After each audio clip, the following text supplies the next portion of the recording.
be answered by Dr. Zakir Naik. She says that at my workplace, my non-Muslim colleague has a Muslim partner out of wedlock. My colleague seems quite interested in Islam, yet the Muslim seems reluctant to consider even a small aspect of Islam. How can I tackle this situation? Because so far, I do not feel like I'm achieving much.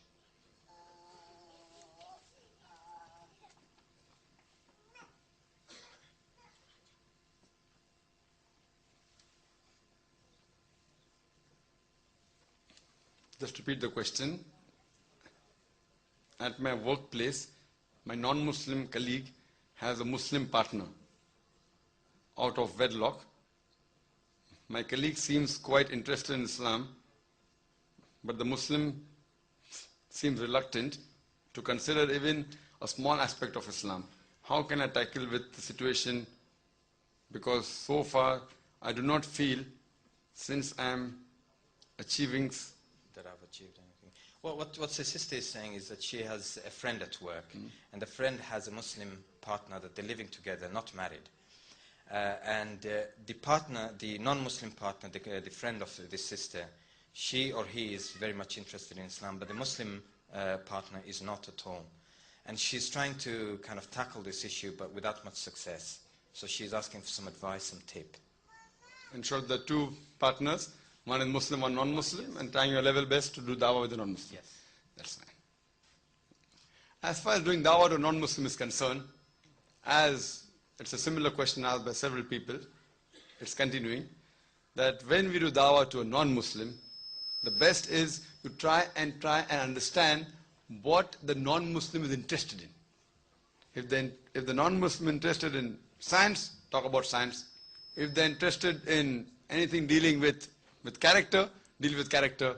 If the non-Muslim is interested in talking about history, talk about history. Dr. Zakir, I think the obstacle or the problem is the Muslim partner, it's not the non-Muslim. The non-Muslim partner wants to learn about Islam, or he or she is interested on Islam. But it's the Muslim who is becoming the obstacle. He or she is not wanting to know anything about Islam at all. Now, how can this friend tackle this issue? The Muslim is the obstacle. Since the Muslim is not interested in speaking about Islam, and the non-Muslim is more interested, how can she do the job? It is both. You have to do Islah, at the same time do dawah. Islam is speaking about Islam to a Muslim who's just a namesake Muslim. So what we have to do is that we have to speak about Islam to the Muslims also. That's what's important, because some people are just namesake Muslims. So you have to talk about Islam to that namesake Muslims, that what is right and what is wrong. At the same time, you have to speak with the non-Muslims who's interested in Islam. So what we have to do is that if suppose certain person is just a namesake Muslims, then we have to talk about Islam. And the reason is that some of the people are just namesake Muslims. We have to talk about Islam, talk about science. For example, there's a talk I've given on Qur'an and modern science.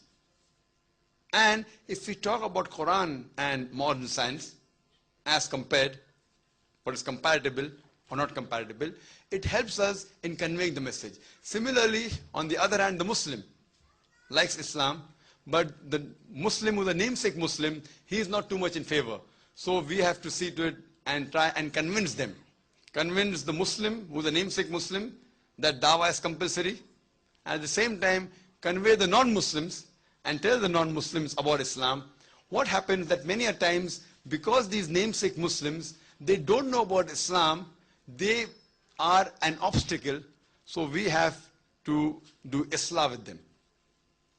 Islah with them and try and, because they're namesake Muslims, so we have to give them books. And if you see my video cassette, Women's Rights in Islam is there, Quran and Modern Science is there, whether the Universal Brotherhood is there, and several other cassettes are there. You have to convince them that Islam is the best way of life, so that you can convey them about the Islamic aspect, as well as with the non-Muslims, to convey them that Islam is the best way of life.